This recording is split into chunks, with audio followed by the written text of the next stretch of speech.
Clint Eastwood has spent most of his public life defined by silence, on screen and off. The squint, the minimal dialogue, the man who speaks with his eyes, his actions, his work. But behind that quiet exterior lies a deeply personal truth. His life has been woven through with women, some famous, some fiercely private, who loved him, raised his children with him, challenged his worldview and, in some cases, paid a heavy price for loving a man who gave his best hours to the craft of filmmaking, not the rituals of romance. Eastwood has never written a memoir. He rarely gives tell-all interviews, but if you trace the arc of his life through the women who shared it, you begin to see a man far more complex than the myth, loyal in his own way, flawed in human ways, and deeply shaped by the relationships he both cherished and, at times, failed. Here is that story, not as scandal, but as truth. Maggie Johnson, 1953–1984. The first love, the long goodbye before ponchos, before Oscars, before the world knew his name. Clint Eastwood was a young man in love. He met Maggie Johnson in 1951 while working as a lifeguard in Seattle. She was smart, grounded, and unwavering in her belief in him, even when Hollywood didn't. They married in 1953, just as his career began its slow, uncertain climb. For over 30 years, Maggie was his anchor. She stood by him through Rawhide's grind, through the lean years, through the sudden explosion of fame after a fistful of dollars. She raised their two children, Kyle, born 1968, and Allison, born 1972, mostly alone. While Clint filmed in Spain, Italy, and later, all over the world, by all accounts, Maggie was the steady center of his early life, calm, private, deeply devoted. Friends say she never sought the spotlight, never complained about his absences. She simply held the home together. But even the strongest foundations crack under strain. In the late 1950s, while still married to Maggie, Eastwood began a relationship with Roxanne Tunis, a flight attendant. It would last over 30 years and produce a daughter, Kimber, born 1964, whom Maggie never publicly acknowledged, though she reportedly knew. Then, in 1975, Eastwood met Sondra Locke, and everything changed. Maggie and Clint separated in the late 1970s but didn't divorce until 1984, a full 9 years after his relationship with Locke began. Some say he stayed married out of guilt. Others say Maggie simply refused to let go of a life she'd built. Whatever the reason, their divorce was quiet, dignified, and final. Maggie never spoke ill of him publicly. She lived a private life in California until her death in 2017 at age 90.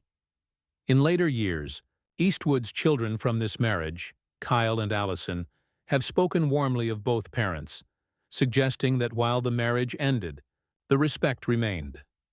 Maggie Johnson wasn't just Clint's first wife. She was the woman who believed in him before anyone else did. And sometimes, that kind of love leaves a mark no fame can erase. Roxanne Tunis, 1959–1990s. The Secret Family.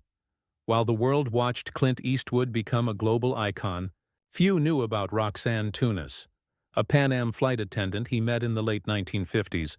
Roxanne entered his life during the Rawhide years. Their relationship was discreet, partly because he was married, partly because Eastwood has always valued privacy above all. In 1964, she gave birth to their daughter, Kimber Tunis. For decades, Kimber's existence was a closely guarded secret.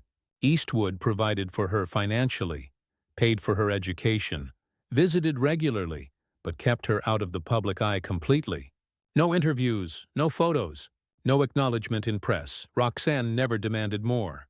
She lived quietly in Southern California, working, raising her daughter, and maintaining a low-profile relationship with Clint that lasted well into the 1990s. Kimber, now an adult, has chosen to live a completely private life. She has never sought fame, never capitalized on her father's name, and rarely, if ever, appears at family events. Eastwood has always honored that choice. This relationship speaks volumes about Eastwood's complicated approach to family. He may not have been publicly present, but he was consistently responsible. He didn't parade his secret daughter for sympathy, but he didn't abandon her either. In a town built on image, that kind of quiet integrity is rare. Sondra Locke, 1975 to 1989. The passion that turned bitter. If Maggie was his stability, Sondra Locke was his fire. An Oscar-nominated actress, The Heart is a Lonely Hunter. Locke was sharp, ambitious, and fiercely intelligent. They met on the set of The Outlaw Josie Wales in 1975 and began a relationship that would last 14 years, the most public, intense, and ultimately painful of Eastwood's life. Together, they were Hollywood's power couple, collaborating on 6 films: The Outlaw Josie Wales, Every Which Way But Loose, Sudden Impact, etc., living together in Carmel, appearing on magazine covers. But behind the scenes, the relationship was fraught. In her explosive 1997 memoir, The Good, the Bad, and the Very Ugly, Locke described Eastwood as controlling, emotionally manipulative, and isolating. She claimed he sabotaged her directing career, dictated her roles, and kept her financially dependent. Most shockingly, she alleged that when she tried to leave, he retaliated by freezing her out of Malpaso projects and pressuring studios not to hire her. Eastwood denied the accusations, calling the book fiction. But court documents later revealed he'd set up a sham production company to fulfill a contractual obligation to her, a move a judge called deceptive. They never married, but their breakup in 1989 was brutal. Locke filed a palimony lawsuit, which was settled out of court for a reported $1 to $2 million. They never spoke again. Sondra Locke died in 2018, estranged from Eastwood and largely forgotten by Hollywood. Her story is a cautionary tale, not just about love, but about power, ego, and the cost of sharing your life with a legend who won't share control. To this day, Eastwood rarely speaks her name, but those who knew them say the relationship left scars on both. Jacelyn Reeves, 1980s, 1990s, the flight attendant who gave him 2 stars in the mid-1980s. While still entangled with Sondra Locke, Eastwood began a relationship with Jacelyn Reeves, a flight attendant for United Airlines. Quiet, kind, and uninterested in fame, Jacelyn was the opposite of Locke. She never sought publicity, never gave interviews, and focused on raising their 2 children, Scott Eastwood, born 1986, Catherine Eastwood, born 1988. Unlike Kimber, Scott and Catherine were raised knowing who their father was, and he was far more present in their lives. He coached Scott's baseball team. He attended Catherine's school plays. He took them to the set. He taught them his values: work hard, stay humble, earn your own way. Both have thrived in Hollywood.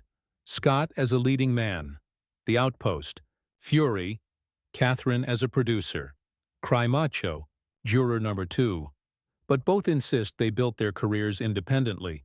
Without relying on his name, Jacelyn and Eastwood never married and eventually parted ways, but their relationship remained amicable. She lives privately, and Eastwood has always ensured his children from this union feel fully part of the family.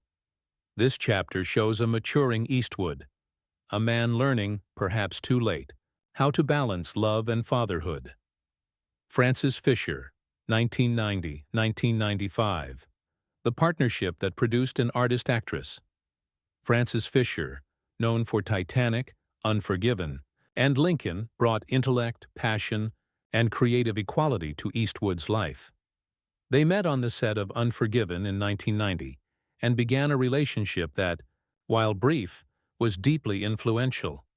In 1993, they welcomed a daughter, Francesca Eastwood. Frances was different from Eastwood's previous partners. She was his peer, an accomplished actress with her own career. Their relationship was less about dependency, more about shared artistry, but by 1995, they'd parted ways. The reasons were never made public, but both have spoken respectfully of each other since. Francesca, now an actress, model, and reality TV personality, Mrs. Eastwood and Company, has a complex relationship with fame. She's spoken openly about the pressure of being Clint Eastwood's daughter, but also about his steadfast support. Unlike some of his other children, Francesca grew up in the spotlight, and Eastwood, perhaps wiser now, gave her space to find her own voice. Christina Sandera, 2010's present. The quiet partner of his golden years in the final chapter of his romantic life, Eastwood found something rare: peace. Christina Sandera, a former cocktail waitress at his Carmel bar, the Hog's Breath Inn, entered his life in the 2010s. She is 25 years his junior, but their relationship defies easy labels. Private, low-key, and deeply devoted, Christina has been by his side through his 80s and into his 90s, through surgeries, film shoots, family gatherings. In 2010, when Eastwood was 80, they welcomed their daughter, Morgan Eastwood.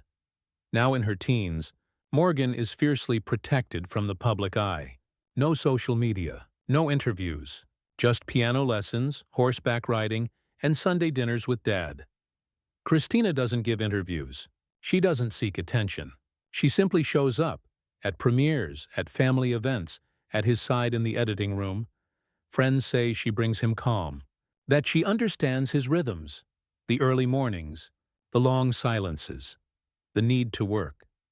In a life marked by complex, often turbulent relationships, Christina represents something Eastwood may have only found late: a true partner in quiet companionship. From Buzz of Legends, where we honor not just the icons, but the real, messy, beautiful lives behind the legend. If this story reminded you that even legends are human, please like, subscribe, and join us as we continue to uncover the truth behind the myths, one honest chapter at a time.